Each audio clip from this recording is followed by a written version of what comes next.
What pushes me to go forward is this desire I had since I was very little to be the change I want to see in the world, or to say it with Baden-Powell's word, the founder of the International Scouts movement, to leave this place, this planet, a little bit better than I found it. That really was pushing me forward.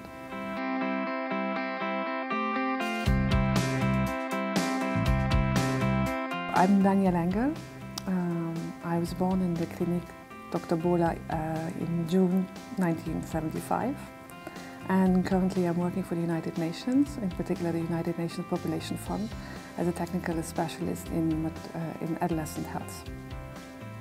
Well, after college, I started working for the United Nations. My first assignment was in the country of Niger, which is an African country, West African country, and I was working on maternal health, adolescent health in this country. And then after that, I came back to Luxembourg for a brief amount of time to work for the Luxembourgish government, in particular during the time when Luxembourg had the presidency of the European Union. After that, I went back to work for the United Nations, this time in Latin America, in Ecuador, again working on sexual reproductive health, on HIV and AIDS, with a focus on adolescent and youth. And since 2007, I'm working at headquarters of the United Nations in New York, where I continue working on the same issues, basically.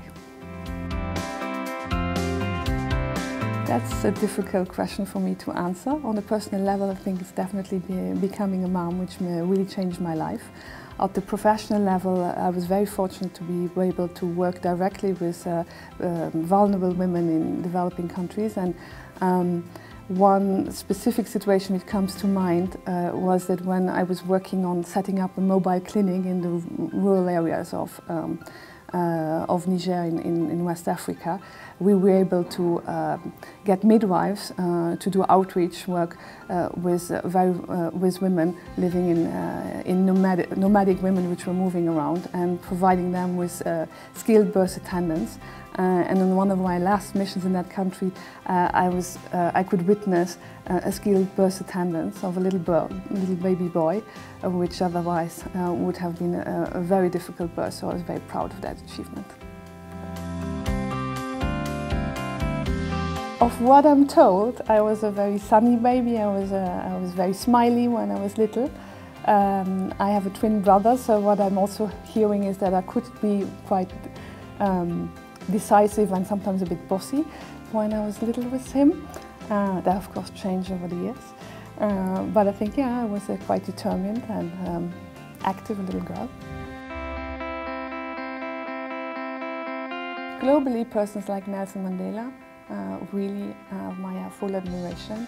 I'm absolutely amazed by the life of this great man who, after enduring so much, still was able to later on reach out the hand for peace with his enemies. I think that is remarkable, and the world would probably need more Nelson Mandelas.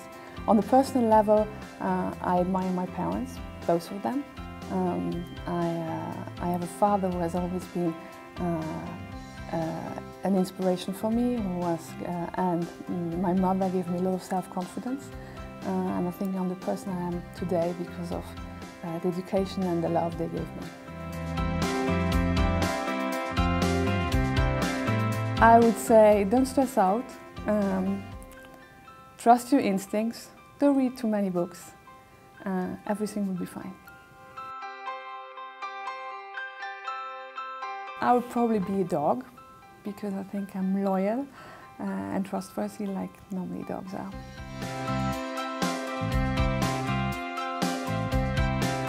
Ten years ago, 2005, I was just ready packing up my bags and starting a new assignment in the country of Ecuador for the United Nations.